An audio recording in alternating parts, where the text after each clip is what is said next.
penuh bergelimbangan dengan dosa, bergelimbangan dengan keburukan, bergelimbangan dengan kemunkaran, bergelimbangan dengan kemagorotan.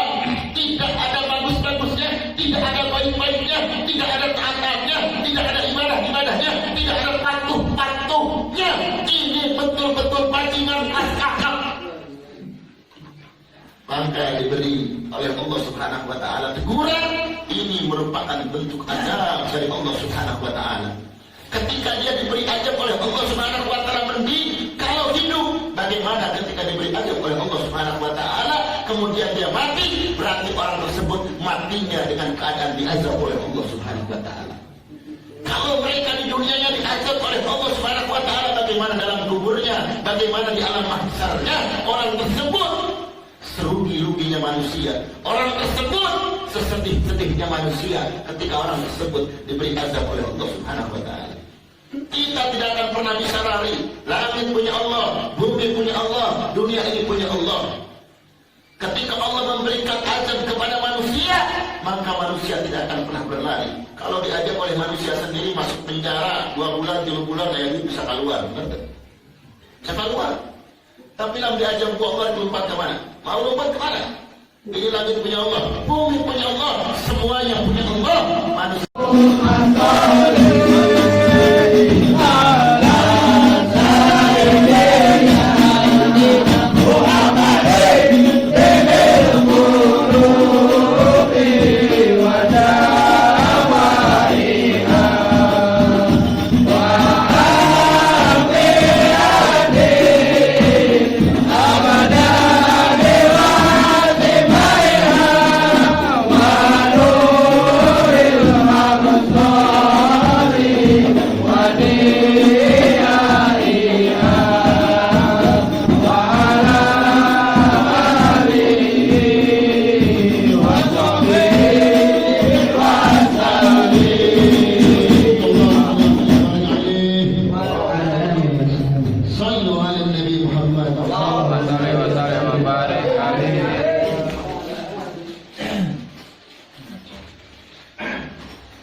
Assalamualaikum warahmatullahi wabarakatuh. Waalaikumsalam warahmatullahi wabarakatuh. Bismillah, walhamdulillah, wala hawla wala quwata illa billah. Asyhadu an la ilaha illallah wahdahu la syarika lah. Wa asyhadu anna sayyidana Muhammadan abduhu wa rasuluhu la nabiyya ba'dah. اللهم صل وسلم على سيدنا وحبيبنا وشفيعنا قرة أعيننا ومولانا محمد صلى الله عليه وسلم. اللهم صل وسلم وبارك عليه وعلى آله وأصحابه.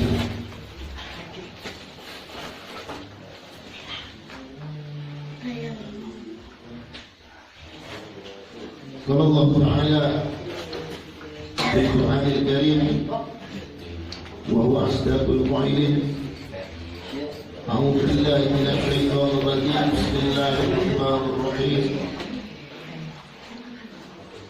يا أيها الذين آمنوا توبوا إلى الله توبة نصوحا.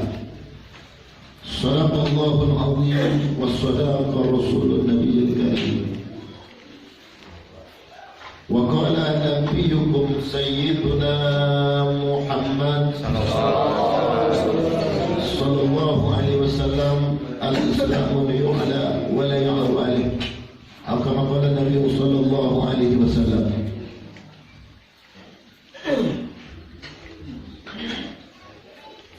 Yang saya muliakan, yang saya cintai, kepada para jamaah Majlis Safinatul Mukarramah dan sama kubur dari majlis, semoga Allah Subhanahu wa taala melimpahkan rahmat dan barakah bagi kita semua. Amin.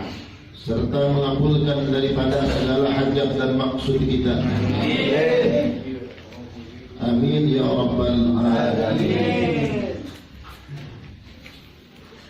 Alhamdulillah, Barusan kita telah membacakan yaitu Maulid Sumburan karangan Al-Imam Al-Kutub Al-Habib Ali bin Muhammad Al-Habsi. Semoga dengan pembacaan Maulid Sumburan ini menambah rasa mahabbah cinta kita kepada Nabi Muhammad sallallahu alaihi wasallam, menambah kerinduan kita kepada Nabi Muhammad sallallahu alaihi wasallam, hingga kita jadi umat-umat yang senantiasa menggembirakan dan membanggakan Nabi Muhammad sallallahu alaihi wasallam, jadi umat kebanggaan Nabi Muhammad sallallahu alaihi wasallam.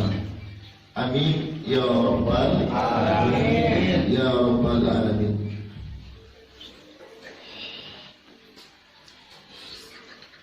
Para jamaah semuanya sama kumpul di ini majlis,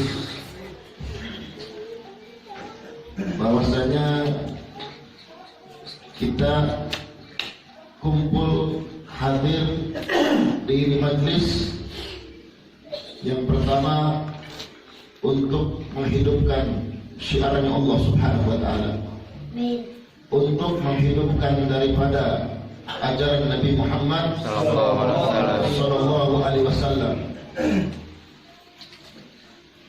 Dikala syiar ini selalu dijaga, ketika acara kegiatan yang berbentuk daripada syiar ajaran Nabi Muhammad sallallahu alaihi wasallam, insyaallah segala keburukan, segala kemadaratan, segala kejelekan akan jatuh apabila syiar-syiar agamanya Allah, syiar-syiar iman, syiar-syiar syariat Nabi Muhammad kita jalankan, maka syiar-syiar keburukan, syiar-syiar kebatilan, syiar-syiar kerusakan, maka insyaallah akan jatuh. Tapi bila syiar-syiar agama, pengajiannya mulai orang tidak semangat, tidak peduli, maka hati-hati, di luar sana banyak mereka di antara yang mensiarkan di antara syiar-syiar keburukan, syiar-syiar kejelekan. Hadirin kaum muslimin, oleh karenanya mudah-mudahan kita senantiasa selalu menjaga syiar daripada pengajian ini, syiar agama ini, syiar panji-panji dakwah ini, hingga syiar-syiar keburukan, syiar-syiar kejelekan, syiar-syiar kemadaratan tumbang dan jatuh. Amin ya rabbal alamin. Tumbuhlah kebaikan, tumbuhlah kemaslahatan, maka jatuh kemadaratan. Tumbuhlah kemadaratan, maka hati-hati kemaslahatan bisa jatuh. Hadirin kaum muslimin, semoga kita bisa menjaga istiqomah syiar ini. Amin ya rabbal alamin. Yang kedua, para hadirin kaum muslimin, maka kita sama-sama mengkaji suatu firman Allah Subhanahu wa taala di dalam Al-Qur'anul Karim. Faqala ta'ala, ya ayyuhalladzina amanu tubu ilallah taubatan nasuha. Ya ayyuhalladzina amanu, hei orang-orang yang beriman,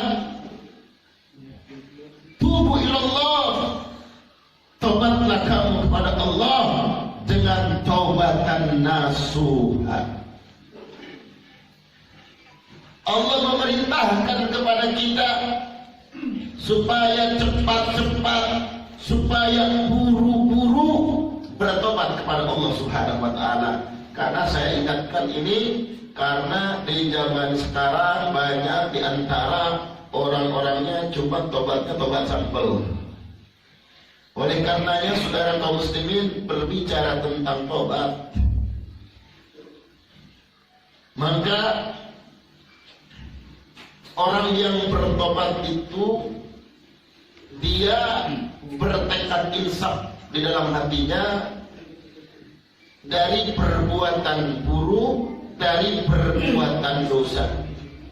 Apapun perkara dosa itu, apapun perbuatan motorot itu, bertekad di dalam hatinya bahwasanya insaf seinsaf-insafnya untuk tidak melakukan hal tersebut dengan taubatan nasuha. Hadirin kaum muslimin. Kemudian janganlah kita menunggu azab dulu sebelum ditobat, sebelum tobat. Jadi terkadang manusia di zaman saat ini banyak yang menantang. Artinya dosa dianggap remeh, keburukan dianggap remeh, kemadharatan dianggap remeh, kecil dosa dianggap biasa. Inna lillahi wa inna ilaihi raji'un. Saudara kaum muslimin, ini orang-orang yang menganggap dosa itu biasa, maka orang tersebut termasuk orang-orang yang bangga dengan dosa.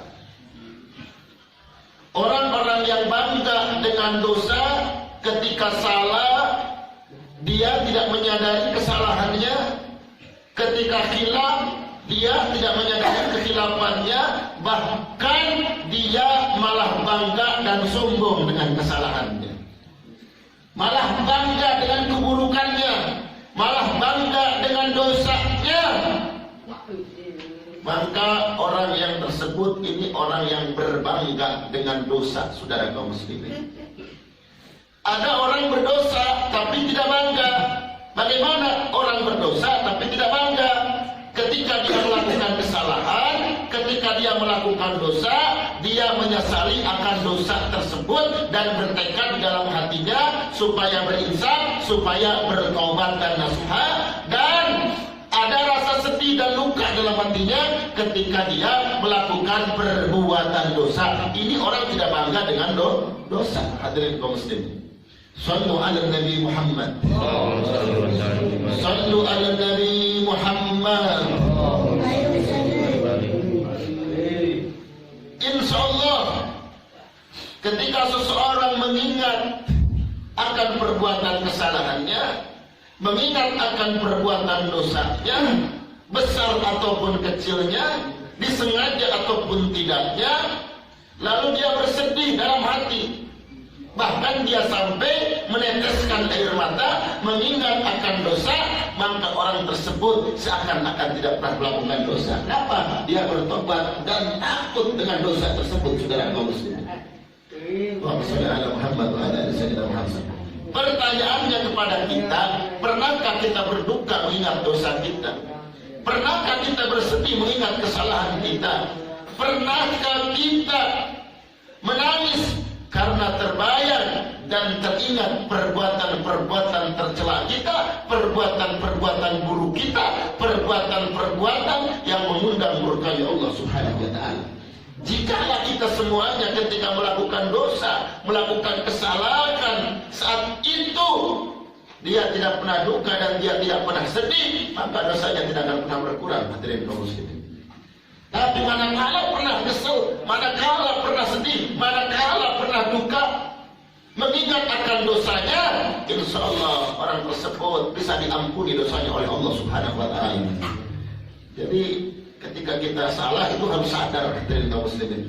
Ketika kita melakukan dosa itu harus bersedih, hadirin kaum muslimin. Sallu ala Nabi Muhammad. Sallu ala Nabi Muhammad. Allahumma shalli wa sallim wa barik. Jadi kita jangan nunggu dulu diturunkan daripada azab oleh Allah Subhanahu wa taala dari kesalahan kita. Kemudian Manusia ketika diberi teguran oleh Allah tidak lepas daripada 3 perkara, hadirin kaum muslimin. Yang pertama adalah ujian bagi setiap manusia. Orang yang kaya diuji dengan kayaannya, orang yang miskin diuji dengan miskinnya, orang yang punya pangkat diuji pangkatnya, orang yang punya jabatan diuji dengan jabatannya. Bagaimana bisakah bertakwa kepada Allah ketika dia miskin? Bisakah dia bertakwa kepada Allah ketika kaya? Bisakah dia bertakwa kepada Allah ketika menjadi pejabat? Bisakah dia bertakwa kepada Allah ketika dia punya kekuasaan dan jabatan?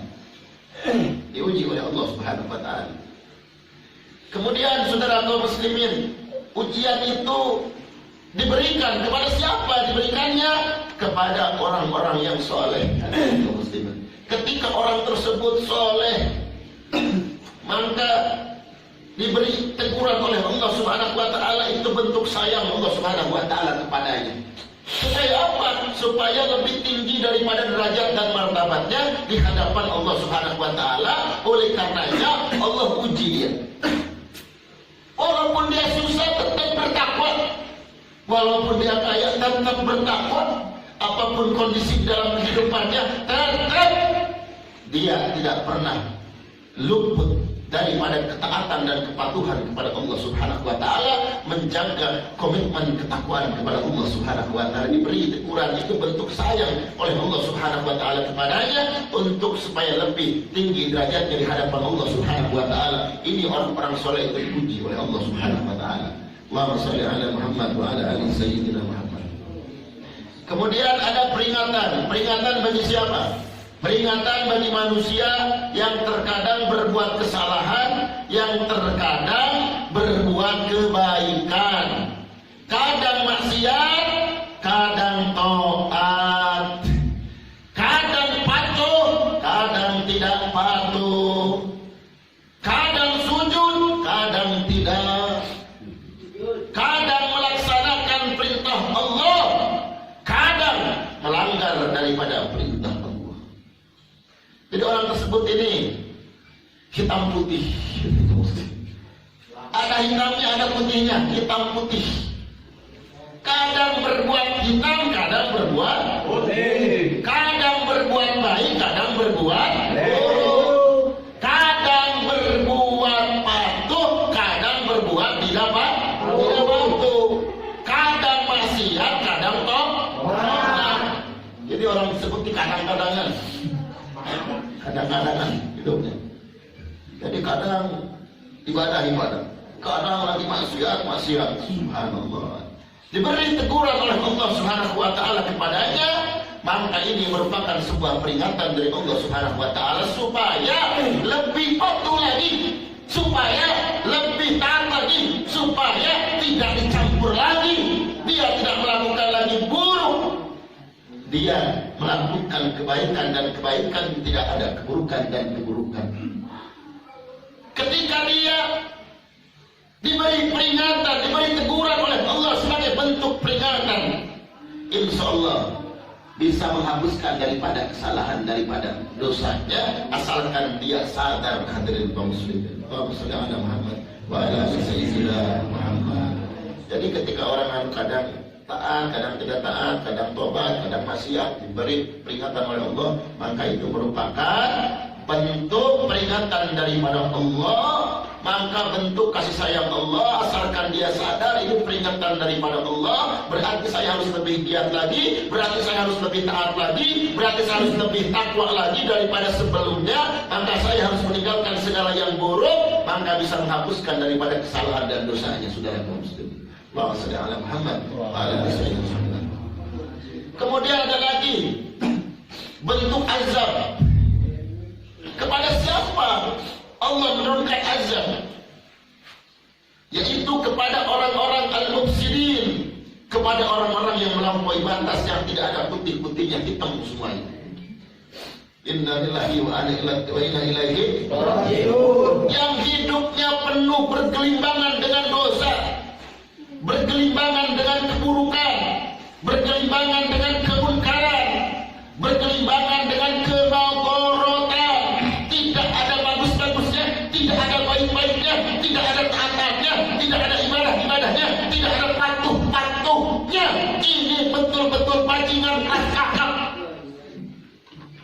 maka diberi oleh Allah Subhanahu wa taala teguran. Ini merupakan bentuk azab dari Allah Subhanahu wa taala. Ketika dia diberi azab oleh Allah Subhanahu wa taala mending kalau hidup, bagaimana ketika diberi azab oleh Allah Subhanahu wa taala kemudian dia mati? Berarti orang tersebut matinya dengan keadaan diazab oleh Allah Subhanahu wa taala. Kalau mereka di dunianya diazab oleh Allah Subhanahu wa taala, bagaimana dalam kuburnya, bagaimana di alam mahsyarnya? Orang tersebut serugi-ruginya manusia. Orang tersebut sesedih-sedihnya manusia ketika orang tersebut diberi azab oleh Allah Subhanahu wa taala. Kita tidak akan pernah bisa lari. Langit punya Allah, bumi punya Allah, dunia ini punya Allah. Ketika Allah memberikan azab kepada manusia, maka manusia tidak akan pernah berlari. Kalau diajak oleh manusia sendiri masuk penjara 2 bulan, 3 bulan, kayak gitu bisa keluar, benar? Bisa keluar. Tapi dalam diajak Allah lompat kemana? Mau lompat kemana? Ini langit punya Allah, bumi punya Allah, semuanya punya Allah. Manusia tidak akan pernah berlari dari siksa dan azab Allah Subhanahu wa taala. Maka oleh karenanya, jadi kita jangan nunggu dulu diazab, hadirin kaum muslimin, maka tobat dulu, hadirin kaum muslimin. Karena ketika orang tersebut nih, misalnya siangnya maksiat, malamnya bertobat, mulanya orang tersebut ingin diberi azab oleh Allah Subhanahu wa taala, tapi dengan malamnya bertakwa lagi kepada Allah, beriman lagi kepada Allah, bertobat kepada Allah, maka yang datang bukan azabnya, yang datang adalah rahmatnya. Subhanallah. Allah berfirman dalam hadis qudsi, sabaqat ghadabi rahmati. Allah punya rahmat itu mendahului daripada Allah punya kemarahan. Asalnya orang berkata jelema, sabab jelema tobat rahmat anu datang. Masya Allah, subhanallah. Karena para hadirin kaum muslimin, bertobatlah kita kepada Allah Subhanahu wa taala dengan sebaik-baiknya tobat, dengan sebagus-bagusnya tobat, insyaallah. Dan kita senantiasa berupaya untuk tidak melakukan hal-hal yang keji, hal-hal yang mudarat, hal-hal yang munkarat, hadirin kaum muslimin, supaya kita senantiasa tetap ada dalam kemuliaan di hadapan Allah Subhanahu wa taala. Amin. Ya Rabbal Alamin. Sallu ala Nabi Muhammad. Sallu ala Nabi Muhammad. Saudara, hidup ini merupakan ibarat dan contoh. Bagaimana merupakan ibarat dan contoh? Kita punya contoh dan juga kita punya ibarat. Contohnya bagaimana? Orang-orang yang memang durhaka kepada Allah Subhanahu wa taala. Coba kita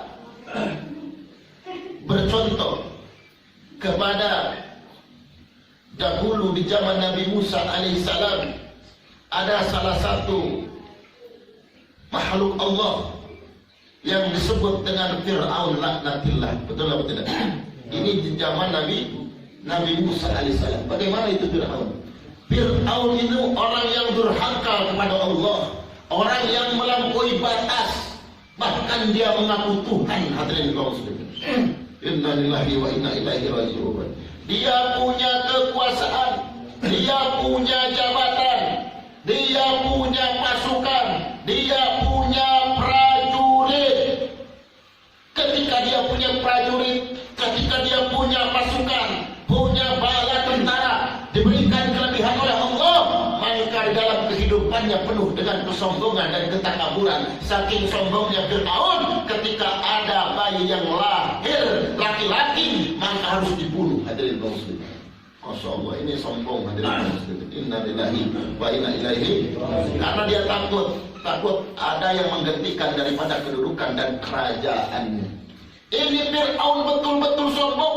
Ini Fir'aun betul-betul laknatillah, betul-betul mufsidin, betul-betul melampaui batas daripada tingkah dan lakunya. Saudara kaum muslimin, kemudian diutuslah oleh Allah Subhanahu wa taala, yaitu utusan Allah, yaitu Nabi Musa alaihi salam. Kemudian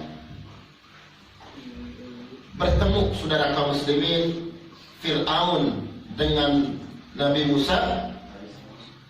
Fir'aun membawa keburukan, membawa kebencian, membawa kesombongan. Kemudian Nabi Musa membawa hak, membawa kebenaran. Saudara kaum muslimin, terjadi sebuah pertempuran. Saudara kaum muslimin, saat itu dikejar-kejar Nabi Musa alaihissalam, saudara kaum muslimin, dengan bala tentaranya, dengan pasukannya, hingga sampailah kepada tepi daripada laut. Saudara kaum muslimin, tidak ada lagi jalan. Kemudian Allah memberikan pertolongan kepada Nabi Musa alaihissalam hingga membelah daripada lautan dengan tongkatnya, dengan mukjizat Musa alaihi. Ini merupakan bentuk pertolongan Allah Subhanahu wa taala. Dengan izin Allah Subhanahu wa taala laut bisa menjadi gelap, saudara kaum muslimin. Cuma yang saya ingin kita lihat, bagaimana ini ujungnya Fir'aun, bagaimana akhirnya ini Fir'aun. Akhirnya Fir'aun, ujungnya Fir'aun ditenggelamkan oleh Allah di lautan, hadirin kaum muslimin. Dengan apanya? Dengan kesombongannya, dengan ketakaburannya, dengan ujungnya, dengan mengaku Tuhannya, dengan melampaui batasnya. Akhirnya bagaimana? Akhirnya ditenggelamkan oleh Allah Subhanahu wa taala. Ini ibarat contoh bagi kita. Kemudian timbangkan kepada diri kita, hadirin kaum muslimin. Jikalau kita pun seperti itu, hidup kita sombong, hidup kita congkak, hidup kita takabur dengan kekayaannya, sombong dengan kekayaan, dengan pangkat, dengan jabatan, kemudian melampaui batas, maka bisa seperti bagaimana Fir'aun ditenggelamkan oleh Allah Subhanahu wa taala di dalam lautan, hadirin kaum muslimin. Inna lillahi wa inna ilaihi raji'un. Ya begitu pun di zaman sekarang, apabila manusia ada yang seperti itu, ya pasti ujungnya seperti itu. Ini ibarat tamsil bagi kita. Fir'aun sombong ditenggelamkan oleh Allah Subhanahu wa taala. Siapapun di antara manusia saat ini, baik sombong dengan pangkatnya, baik sombong dengan kekayaannya, sombong dengan jabatannya, tidak mau tunduk dengan perintah Allah Subhanahu wa taala, maka akhirnya pasti seperti daripada Fir'aun, hadirin kaum muslimin. Akhirnya pasti seperti itu, hadirin kaum muslimin, kalau dia tidak tobat dulu kepada Allah Subhanahu wa taala. Allahumma shalli ala Muhammad wa ala ali sayyidina Muhammad. Shallu ala nabi Muhammad. Shallu ala nabi Muhammad. Contoh di zaman Nabi Nuh alaihissalam. Bagaimana di zaman Nabi Nuh alaihissalam? Nabi Nuh mengajak kepada umat, berdakwah kepada umat pagi, siang, malam, sore, ngajak supaya umat ini menyembah kepada Allah Subhanahu wa taala, tidak lagi supaya tidak menyembah kepada lautan dan hujan, tidak menyembah kepada patung, hadirin kaum muslimin. Berdakwah setiap hari, pagi, siang, malam, terus Nabi Nuh alaihissalam berdakwah, tapi dakwahnya tidak didengarkan. Dakwahnya tidak didengarkan sampai oleh anaknya pun dilecehkan oleh si Kan'an. Inna lillahi wa inna ilaihi raji'un. Dilecehkan, dakwah sini, dakwah sana, tetap tidak didengarkan ini sama umat. Hanya sebagian orang yang mengikuti daripada Nabi Nuh alaihissalam. Subhanallah. Saudara kaum muslimin, akhirnya pada akhir batas, karena yang paling sempurna di dalam perjuangan dakwah itu adalah Nabi Muhammad sallallahu alaihi wasallam. Akhirnya menyerahkan kepada Allah Subhanahu wa taala. Ya Allah, saya sudah tidak kuat ya Allah. Ini umat-umat betapa menentang ya Allah. Saya tidak kuat ya Allah. Maka akhirnya hadirin kaum muslimin, ini akhirnya lihatnya. Bagaimana akhirnya? Maka Allah menurunkan daripada ajab kepada kaum Nabi Nuh alaihi salam. Kenapa? Akibat tidak mendengarkan daripada ajakan Nabi Nuh supaya dia mengenal Allah Subhanahu wa taala. Pada akhirnya hadirin kaum muslimin, maka Allah Subhanahu wa taala menyuruh kepada Nabi Nuh untuk daripada membuat kapal, hadirin kaum muslimin. Kemudian kepada Nabi Nuh Allah perintahkan, pelak dulu, tanam dulu itu kayunya. Masya Allah, luar biasa. Ini merupakan contoh, hadirin kaum muslimin. Ketika Nabi Nuh minta kapal, gak langsung dikirim kapal oleh Allah. Suruh pelak dulu, suruh tanam dulu, kata tangkalna. Berarti Islam itu agama proses, bukan agama bim salamin. Benar tak?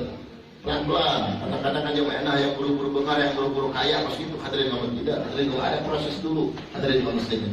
Pelak kela itu kayunya. Dipelak dulu kayunya, hadirin kaum, setelah beberapa tahun lamanya, kemudian ada kayu dipotong. Ketika kayu itu dipotong, maka dijadikanlah perahu, hadirin kaum muslimin. Subhanallah.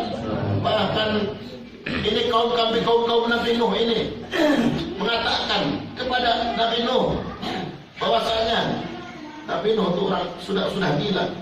Kenapa? Ini bikin kapal di tengah musim kemarau kayak begini. Jadi dia mau berdayung kemana? Kemudian mau berjalan kemana ini kapal? Masya Allah, luar biasa. Padahal Nabi Nuh sudah tahu Allah bakal menurunkan ajal dan musibah. Hadirin kaum muslimin, yang pada akhirnya hadirin kaum muslimin lama-lama kelamaan hadirin kaum muslimin, setelah lama-lama kelamaan, kemudian semuanya yang sudah beres, sudah rapi ini kapal. Kemudian yang ikut daripada Nabi Nuh, kaum Nabi Nuh alaihissalam mengikut masuk semuanya. Dilihat semuanya sudah pada masuk. Ada yang satu anaknya yang tidak mau masuk kepada perahu Nabi Nuh, yaitu si Kan'an. Hadirin kaum muslimin. Kemudian hari mulai gelap hadirin kaum muslimin. Hujan mulai turun hadirin kaum muslimin. Hujan semakin membesar, semakin membesar, semakin membesar, semakin membesar. Maka air pun semakin penuh, maka air pun semakin banyak hadirin kaum muslimin. Setelah itu maka anak si Kan'an naik ke atas gunung. Ini Nabi Nuh berkata kepada Kan'an, "Wahai Kan'an, engkau jangan naik ke atas gunung, kesini nak, masuk ke kapal." Ini kata Kan'an, "Wahai ayahku, saya akan naik ke puncak gunung. Gunung itu tinggi, tak mungkin air bisa menjangkau kepada gunung tersebut." Masya Allah. Tidak, Kan'an, kalau Allah sudah mengajar menurunkan ajal kemanapun engkau pergi, tetap engkau akan kena, tetap engkau akan celaka. Ini hanya satu-satunya jalan, engkau masuk kepada perahu ayahmu ini nak. Masya Allah, luar biasa. Tetap. Jadi sekarang anda keras kepala hadirin kaum muslimin. Di penjara kolonel dengan warung hadirin kaum muslimin. Dan segitu akhirnya hadirin kaum muslimin, akhirnya ada Allah berkata kepada Nabi Nuh, "Wahai Nuh, sekarang Kan'an itu bukan anakmu lagi." Kenapa? Karena dia bergabung dengan orang-orang kafir. Dia akan terkena daripada azab dan musibah.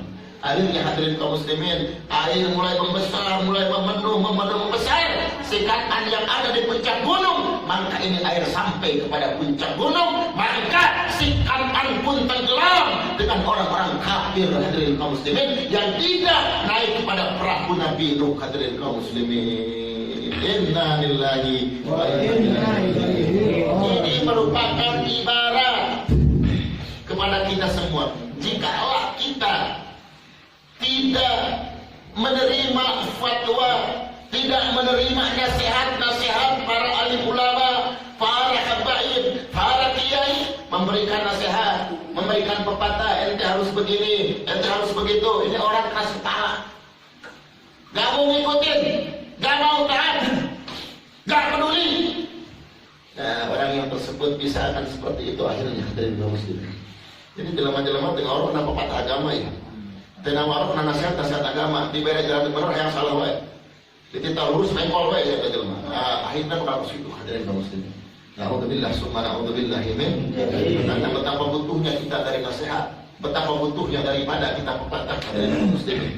Nabi Nuh alaihissalam mengajak kepada kaumnya yang menyembah daripada patung, kemudian dia menentang kepada Nabi Nuh alaihissalam, maka akhirnya tenggelam dalam air. Begitupun di zaman sekarang ketika ulama memberikan nasihat, ulama-ulama yang benar, ulama-ulama yang membawa daripada ajaran Allah dan Rasulnya, kemudian disampaikan kepada umat, dinasihati kepada umat, diberikan bimbingan umat tidak mau ikut, umat tidak mau taat. Hati-hati, akhirnya ibaratnya bekas seperti daripada kisah Nabi Nuh alaihissalam. Orang mengacuhkan nasihat, orang mengacuhkan dari pepatah. Alhamdulillah, subhanahu wa ta'ala. Maka kata Imam Al-Haddadi, selaku orang-orang yang berakal, maka wajib menerima nasihat. Kenapa? Karena kita masih waras. Orang yang tidak waras baru tidak boleh menerima nasihat. Kenapa? Tidak waras. Orang yang waras, orang yang berakal wajib menerima nasihat dan pepatah. Kenapa waras? So, ente panggil jelema gelo pepatah dirupai terpenting malah tidak sadar.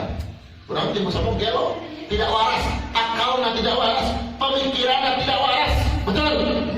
Kira-kira orang waras deh? Orang waras deh? Berakal deh?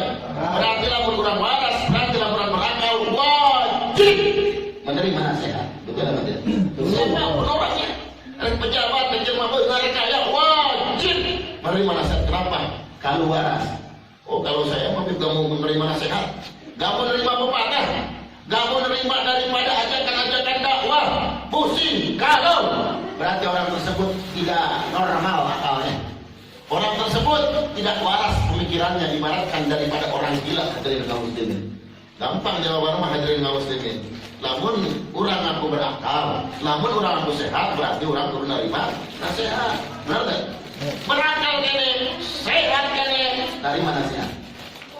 Dari mana pepatah? Pepatah masih halus sama gorengan.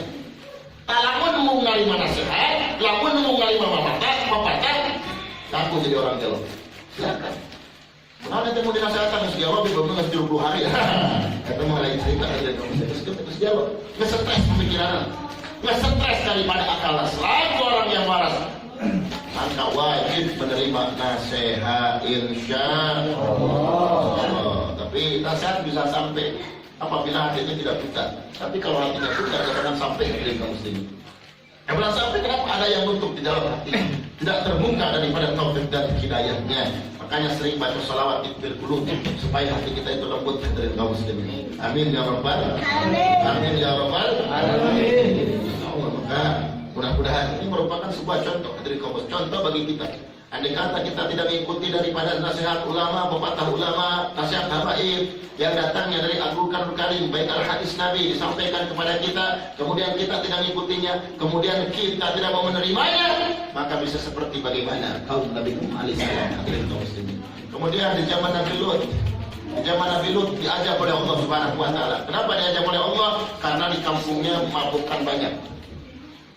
Pelacuran tiap malam, yang zina tiap malam, yang judi tiap malam, yang mabuk tiap malam, bahkan LGBT di mana-mana berserakan hadirin kaum muslimin. Homo berserakan di mana-mana. Ketika di zaman Nabi Lut ini masyarakatnya orang-orang yang melampaui batas hadirin kaum muslimin.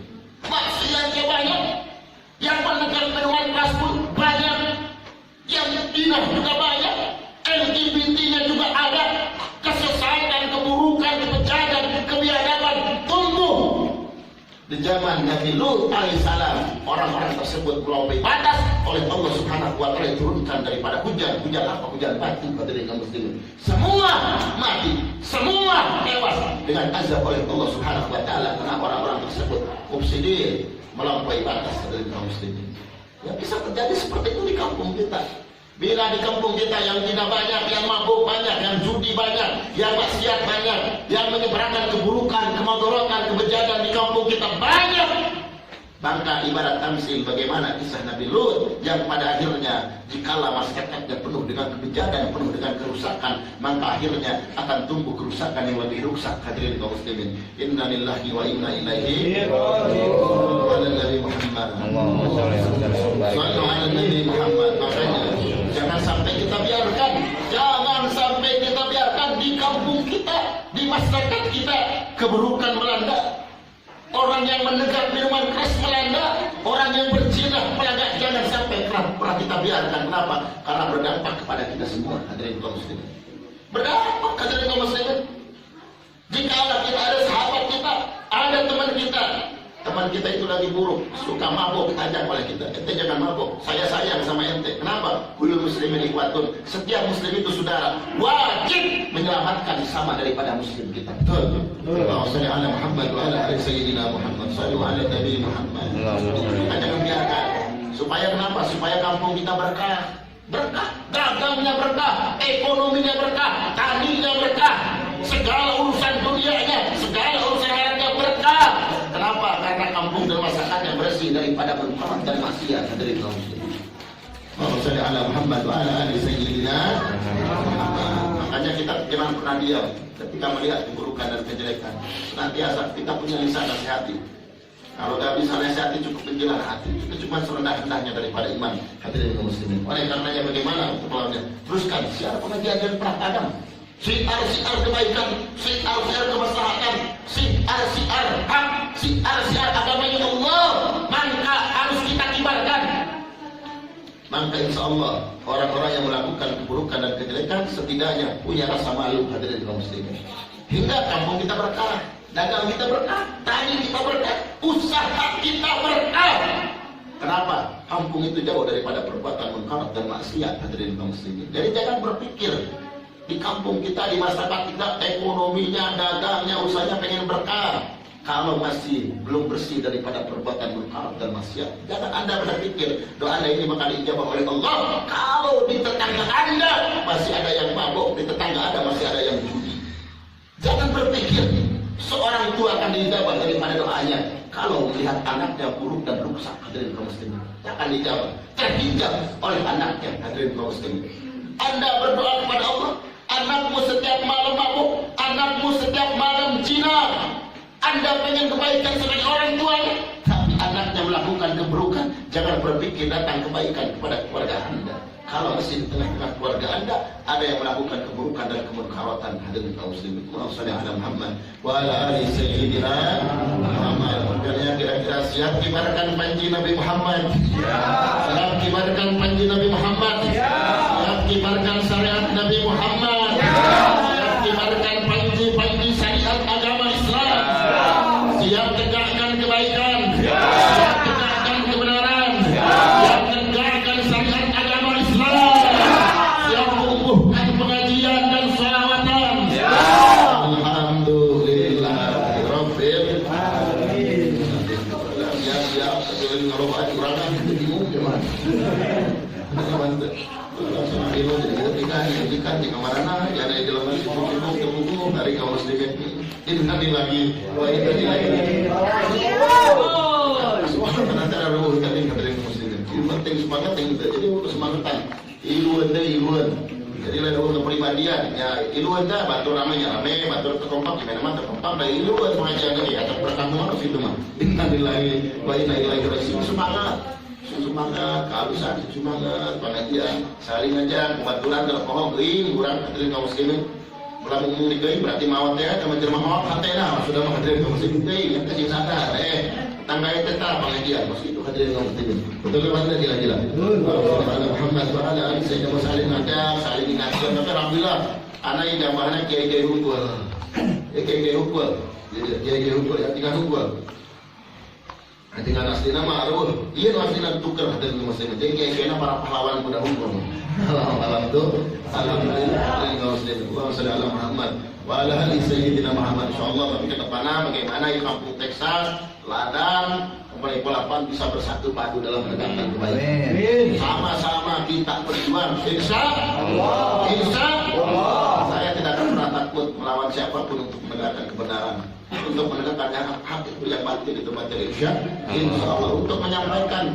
nasihat yang baik kepada siapapun walaupun kepada lebih tua daripada anak ketika salah ketika berat saya untuk menyampaikan kebenaran Alhamdulillah Muhammad wa ala alihi kenapa supaya umat Islam itu bersatu masyarakat bersatu padu tidak bergontok-gontokan tidak saling menjatuhkan tidak saling menghinakan saling menjunjung betul menjunjung antara kiai dengan habib saling menjunjung saling hormat saling hargai itu begitu mah ada mana yang dihormati kebetulan dihormati atau mana yang dihormati kenapa anda sudah ada Muhammad Allah Sayyidina Muhammad kita agar panji-panji Nabi sangat agama di kampung orang sadaya amin ya rabbal alamin nak asur urang pernah goda insyaallah urang sama-sama menggapai keridhaan Allah jeung sabda Nabi Muhammad sallallahu alaihi wasallam amin ya rabbal alamin siapapun yang menghalangi keburukan misalnya ente datang dia anu halangan ente ulah habib ulah pengajian anggap iblis siapapun itu orang ini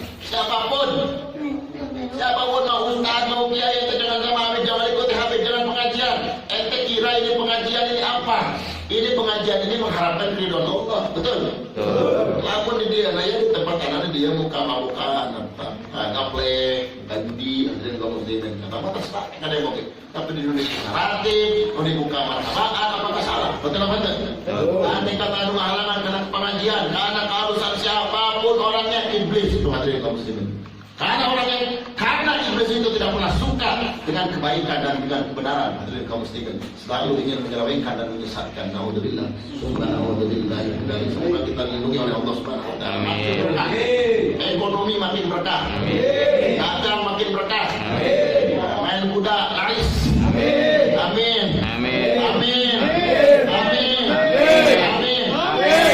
gurunya gede-gede amin betambah di kuda buka 10 amin ya rabbal alamin urusan akhirat berkah keluarga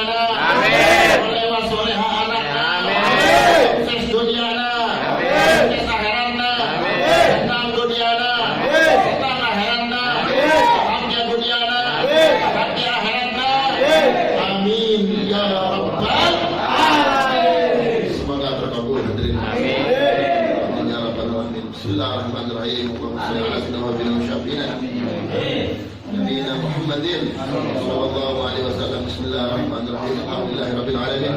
Hamdan lillahi wa lillahi.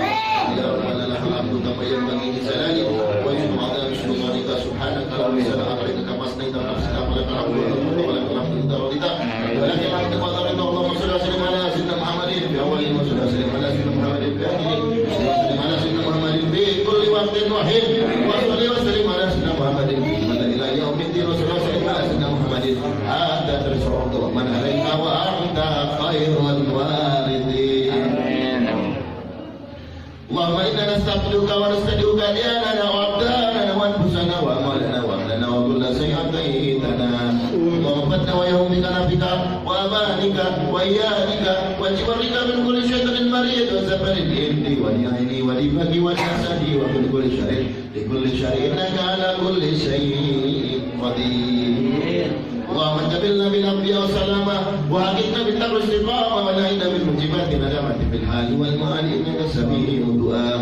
وصل اللهم بجمالك وجلالك على سيدنا محمد وعلى آله وصحبه أجمعين وجعلنا كما نبات الله ظاهرا وباطنا يا أرحم الراحمين يا أرحم الراحمين. بفضل سبحانك ربك رب العزة عما يصفون سلام على المرسلين والحمد لله رب العالمين. أعوذ بالله من الشيطان الرجيم. بسم الله الرحمن الرحيم. لله رب العالمين الرحمن الرحيم إياك نعبد وإياك نستعين صراط الذين أنعمت عليهم. السلام عليكم.